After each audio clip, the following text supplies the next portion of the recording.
Snowflakes drifted gently through the air as Luca sat alone on a worn bench in a quiet New York City park. Wrapped in a thin jacket, he clutched an old, tattered notebook filled with handwritten English phrases. His lips moved slowly, his breath forming clouds in the icy air as he whispered, "How can I help you?" The words caught in his throat, thick with accent and uncertainty.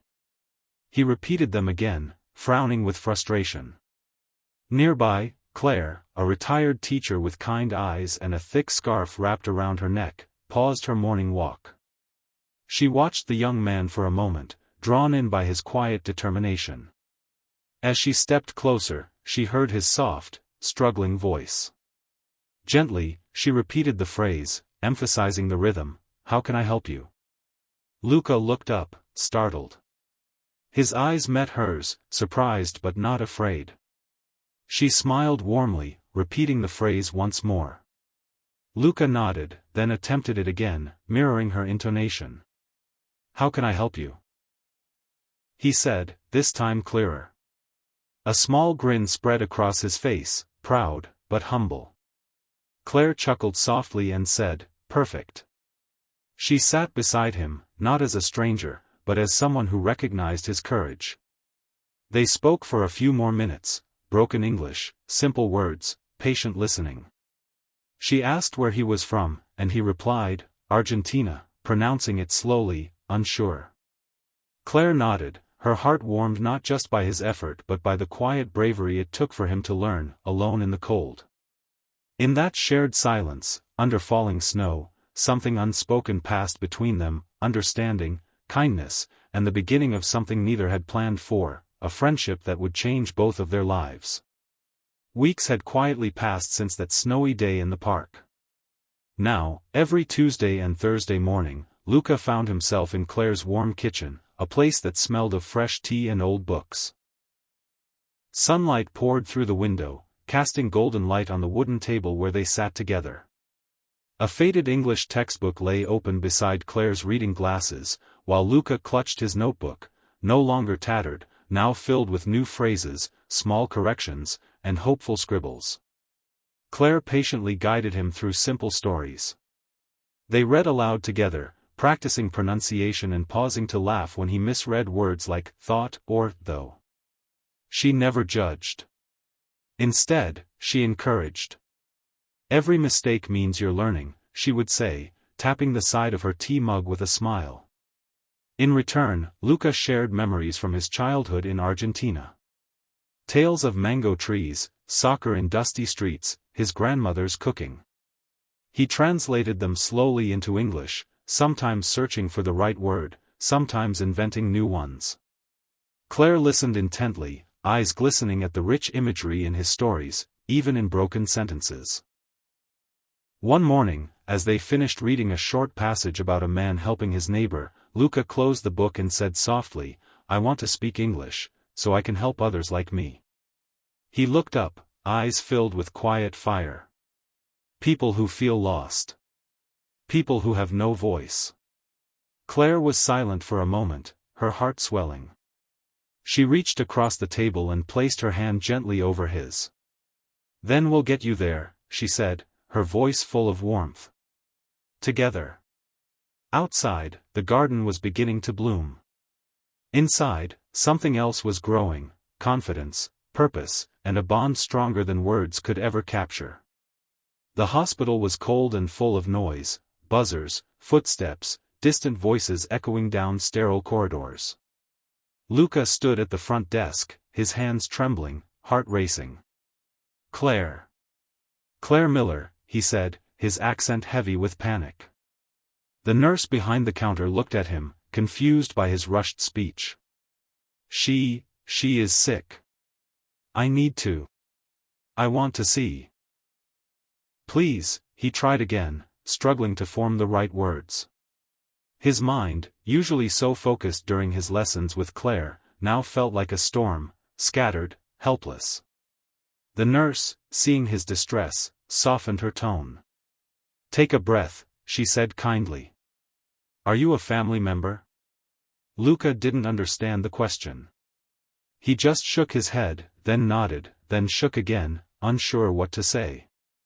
He pointed toward the hallway, repeating, "Claire. I come to help. Friend."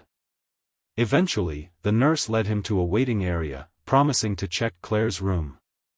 Luca sat down, his chest tight. The weight of the moment, of not being able to express himself when it mattered most, crushed him. He buried his face in his hands, overwhelmed. He had come so far, but today, it wasn't enough. Later that night, back in his small apartment, the room was silent except for the hum of a ceiling fan. Luca opened his notebook and stared at a blank page for a long time. Then, with slow, deliberate strokes, he wrote. "Today, English failed me. Or maybe I failed it. But tomorrow, I try again. I must. For Claire. For me. For the voices that need to be heard." His hand paused above the page. Then he added, almost like a whisper. And beneath that, he wrote the word again, promise.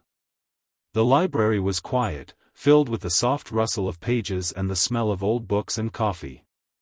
In a modest room at the back, 5 people sat around a table, nervous, curious, hopeful. Some clutched notebooks like life rafts, others simply folded their hands and waited.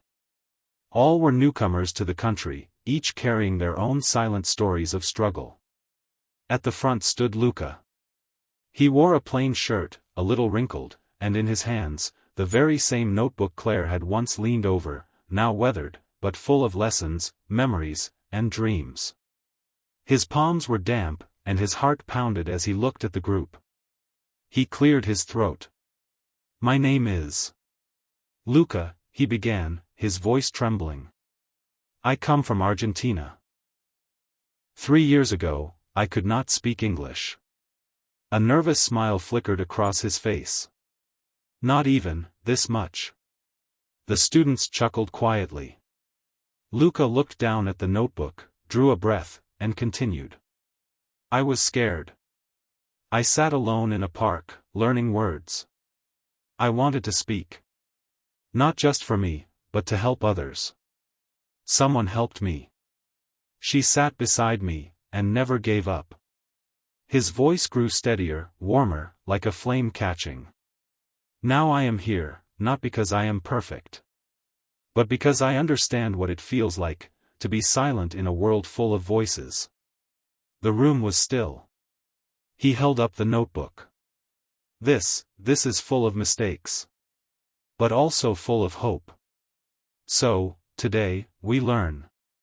Together. We make mistakes. We speak anyway. One woman in the front row wiped her eyes. A man nodded slowly, clutching his pen like it mattered more now. And with that, the lesson began, not with grammar, but with courage. The park had changed with the seasons.